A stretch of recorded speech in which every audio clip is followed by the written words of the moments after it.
और वो एक पोखर में हठपूर्वक हंसा। कार की स्पीड लगभग 20 के आसपास थी। ये अच्छा था, वरना दुर्घटना हो जाती। टायर फटा देख अदीरा ने जल्दी से कार का ब्रेक लगा लिया। कार रुक गई। क्या हुआ माँ, तुमने कार क्यों रोकी? रियलमी ने पूछा। मुझे लगता है टायर पंक्चर हो गया बेटा। अदीरा ने कहा, और ये कहते हुए उसने पीछे की सीट की तरफ देखा। तभी उसे एक अतर्कीय झटका लगा। उसकी आंखें चौड़ी हो गई क्योंकि पीछे की सीट खाली थी। दास काका उस सीट पर नहीं बैठे थे। अचानक साइड की खिड़की जोर से खड़की और खिड़की में देखा। कांच की खिड़की पे अपना चेहरा सटाए हुए दास काका दांत पीसते हुए उन दोनों को देख रहे थे। टायर पंचर हो गया है, बाहर आ जाओ बेटा, दास काका ने कहा। अदीरा के मन में एक सवाल आया कि जब दास काका बाहर गया तो दरवाजा खुलने की आवाज क्यों नहीं आई। और एक बात, कार का दरवाजा तो अंदर से बंद था, फिर दरवाजा उन्होंने खोला कैसे? अदीरा रियलमी दोनों कार से बाहर निकले। अदीरा, तुम्हारे पास दूसरा टायर नहीं है? चलो कार यहीं छोड़ देते हैं और पैदल ही चलते हैं, वैसे भी अब गांव ज्यादा दूर नहीं है। यह कहकर दास काका 7-8 कदम आगे बढ़ गया और अदीरा के चेहरे पर एक डरावना आश्चर्यजनक भाव फैल गया। चाचा, आप तो जन्म से ही लंगड़े थे, फिर आप ऐसे सीधे कैसे चल रहे हैं? रक्तबीज ये सुनते ही पीठ पीछे रखते हुए ही अपनी जगह पर रुक गया। उसके चेहरे पर खौफ फैल गया। तभी अदीरा का फोन बजा। उसने फोन उठाया और स्क्रीन की तरफ देखा। स्क्रीन पर नाम था दास काका। दास काका का फोन? तो आप कौन है? अदीरा का वाक्य मृत्यु के भय से भरा था। रक्तबीज की वाहिका अब टूट चुकी थी। उसने दोनों हाथ ऊपर हवा में उठाए और गरजती हुई आवाज में राक्षसी ढंग से हंसने लगा।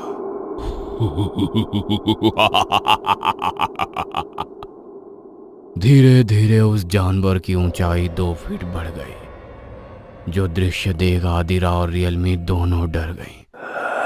दोनों को एहसास हुआ कि ये कुछ अजीब है। उस रक्त बीज द्वारा लिया गया दास का रूप आवाज के साथ फट गया और अब वो रक्त बीज अदीरा रियलमी दोनों के सामने खड़ा था। अंधेरे में वही शरीर लाल रंग से चमक रहा था।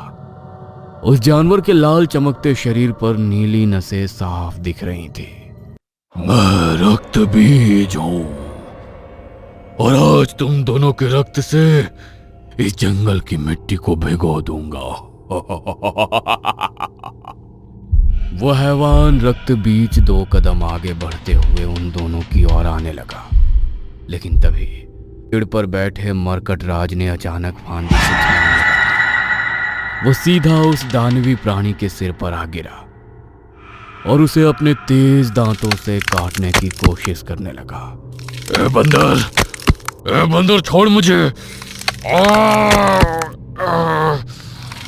उस रक्त बीज के छलावे ने दर्द से एक भयानक चीख मार दी। मरकट राज अपने नुकीले दांतों से उसे बार बार काटने की कोशिश कर रहा था। वो दानवी छलावा जोर जोर से चीखते हुए दोनों हाथों से उस मरकट राज को अपने सिर से दूर फेंकने की कोशिश कर रहा था। लेकिन मरकट राज ने उसे मजबूती से पकड़ रखा था। अदीरा ने यही मौका देखा। उसने तुरंत समझ लिया कि यही सही समय है यहाँ से भागने का। रियलमी चलो!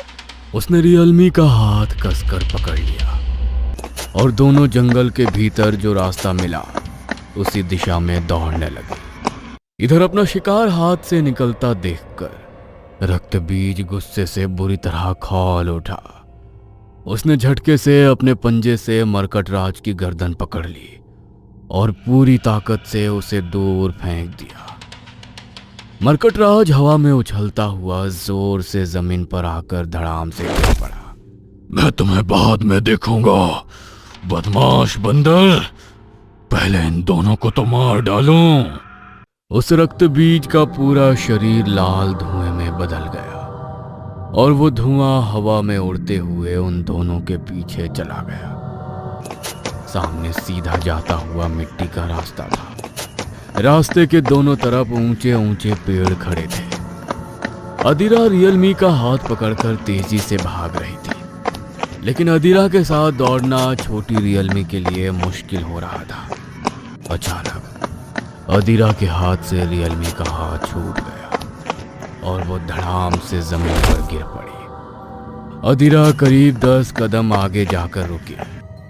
उसने घबराकर पीछे मुड़कर देखा।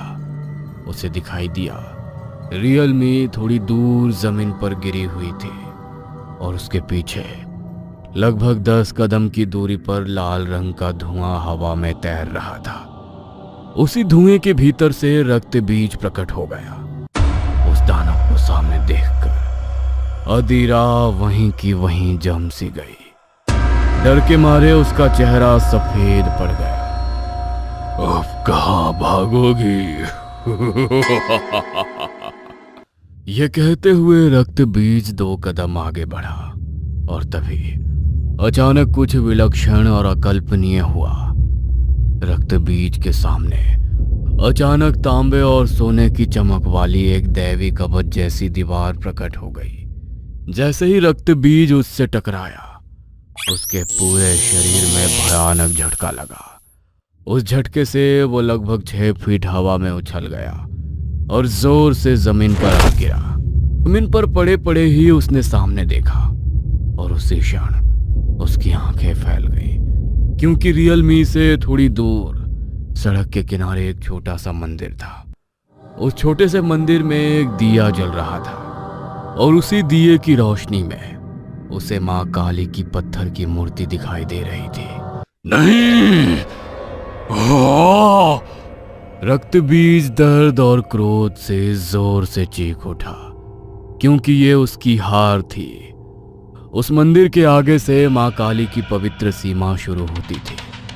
अगर वो उस सीमा के अंदर कदम रखता तो उसका शरीर उसी क्षण राख बन जाता। इधर अदीरा ने तुरंत रियलमी को उठाया। दोनों ने मां काली को हाथ जोड़कर प्रणाम किया और तुरंत वहां से भाग गई। वे लगभग 100 मीटर दूर पहुंच गई। सांसें तेज चल रही थी, दिल जोर जोर से धड़क रहा था। अदीरा ने डरते डरते पीछे मुड़कर देखा।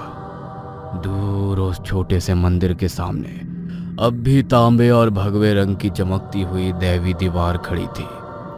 उस दैवी कवच के पीछे रक्त बीज खड़ा था। वो गुस्से से तड़प रहा था, लेकिन उस पवित्र सीमा को पार नहीं कर पा रहा था। तभी उसकी भारी और भयानक आवाज रात की खामोशी में गूंज उठी। आज बच गई।